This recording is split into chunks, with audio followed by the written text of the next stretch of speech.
Olá, meus caros e honrados ouvintes, tudo bem?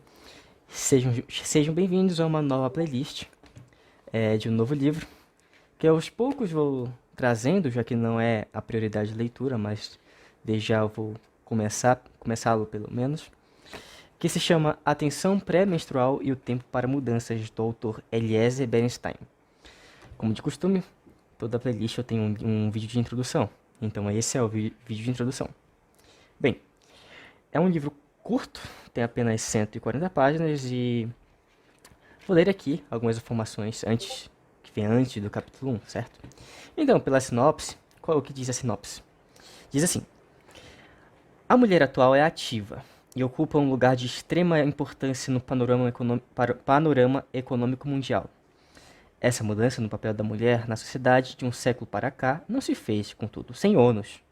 Um deles é a tensão pré-menstrual, ou TPM. A TPM atinge a mulher em seus aspectos físicos, mentais e até sociais. A maioria só reconhece essa doença quando sofre suas graves consequências. Neste livro, Eliezer Bernstein traz a sua experiência de médico e pesquisador para ajudar a mulher, e também seu companheiro, a reconhecer e lidar de modo criativo com a TPM. Ilustrado com histórias que retratam experiências do cotidiano e com uma agenda para a mulher identificar se é vítima ou não da doença, a tensão pré-menstrual e o tempo para mudanças é uma contribuição importante para analisar a tão falada, mas pouco conhecida TPM. E que esse, meus amigos, essa foi a sinopse. Então, avançando aqui nas primeiras páginas, tem os agradecimentos, que o autor coloca assim: como é costume o autor agradecer aos seus colaboradores na confecção de seus livros, não quero fugir à regra, ou às regras. Em primeiro lugar, a todas as minhas clientes com ou sem TPM, que tanto me ensinam sobre seus sofrimentos.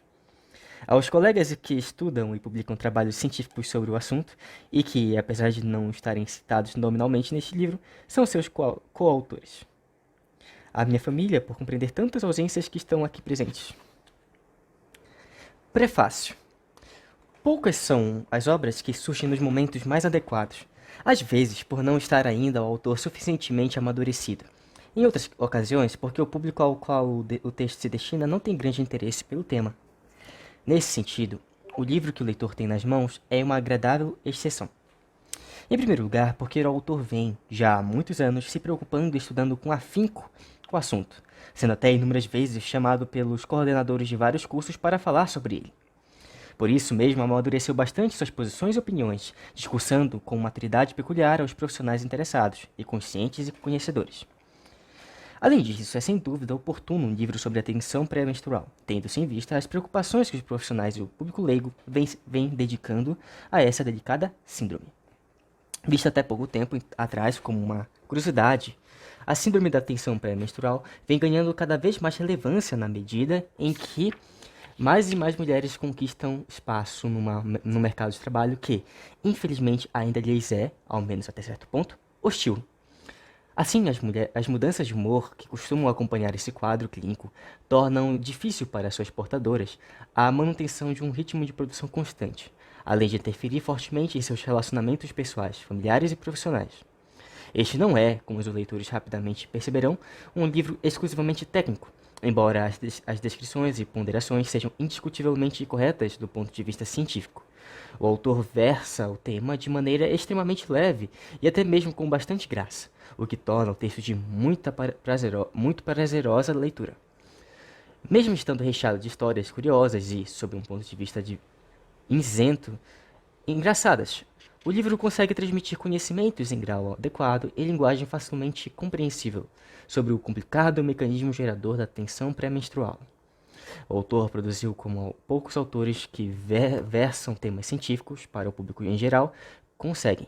Uma obra ao mesmo tempo informativa e de agradável leitura, feito que ganha ainda mais relevância ao se considerarem as complexidades do quadro. Para não mais me alongar, gostaria de antecipar os leitores que o que tem nas mãos é um livro fruto de exaustivos estudos, feito por um profissional de alto gabarito, que além de tudo isso desponta como um dos grandes valores da divulgação científica em nosso meio. Prefácio por Nelson Vitiello. E Finalmente, para terminarmos esse vídeo, vem a introdução deste livro. Mais algumas páginas. Então, a introdução começa assim.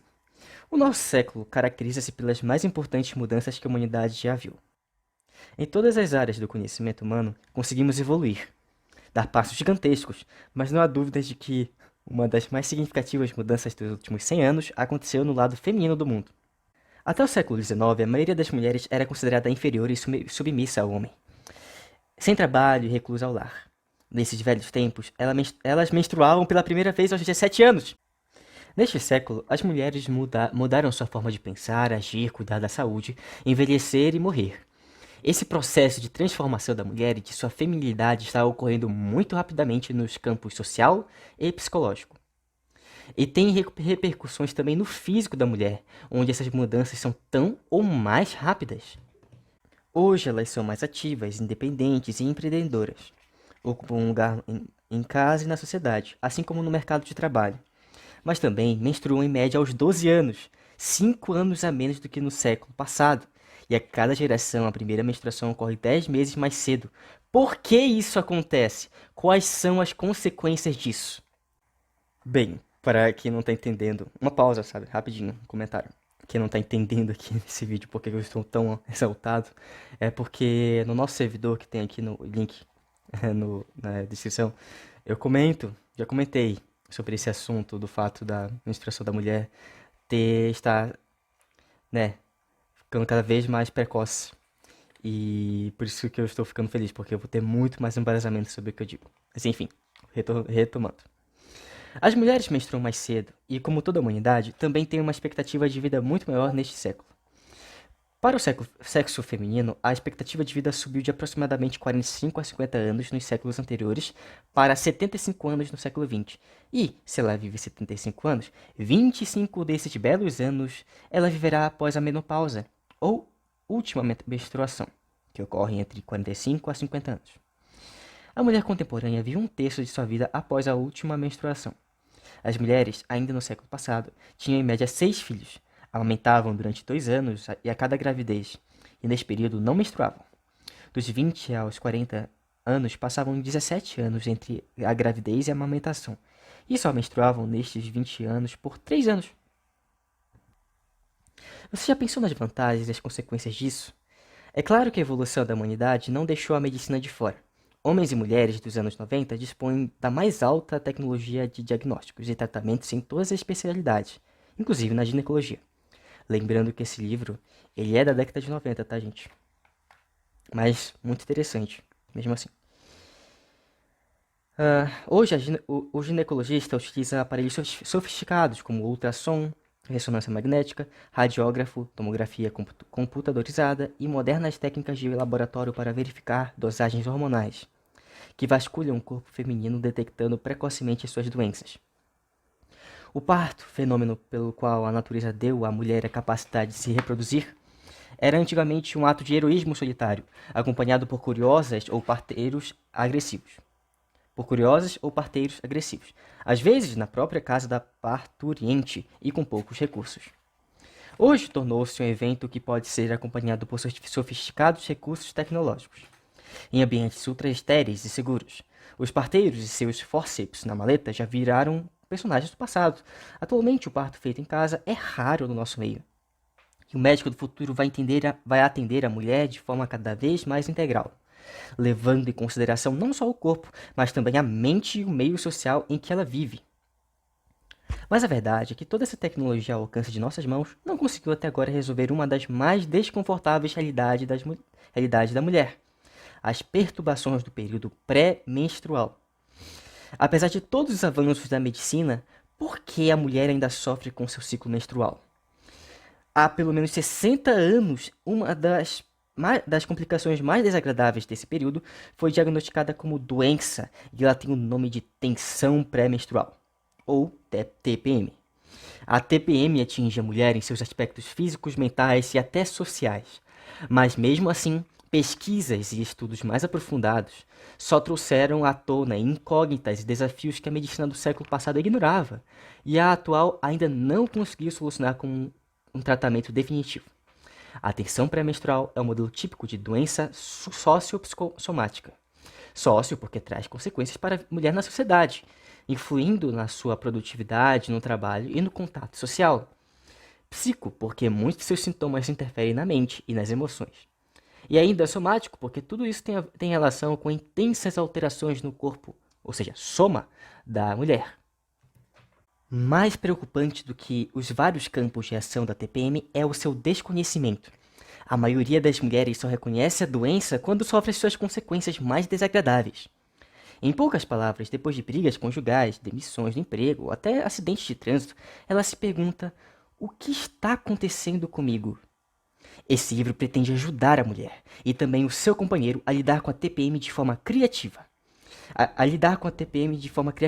Se, na maioria dos casos, você precisa ver para criar alguma coisa, no caso da TPM é necessário acreditar na sua existência para então poder vê-la com clareza. Pausa para o comentário.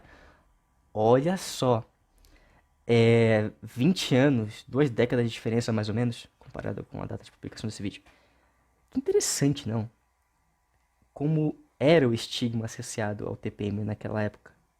Alguns até duvidavam disso, que não existia exatamente, mas enfim. Prosseguindo. Mais ainda, a atenção pré-menstrual e o tempo para mudanças será a sua ferramenta de autoconhecimento.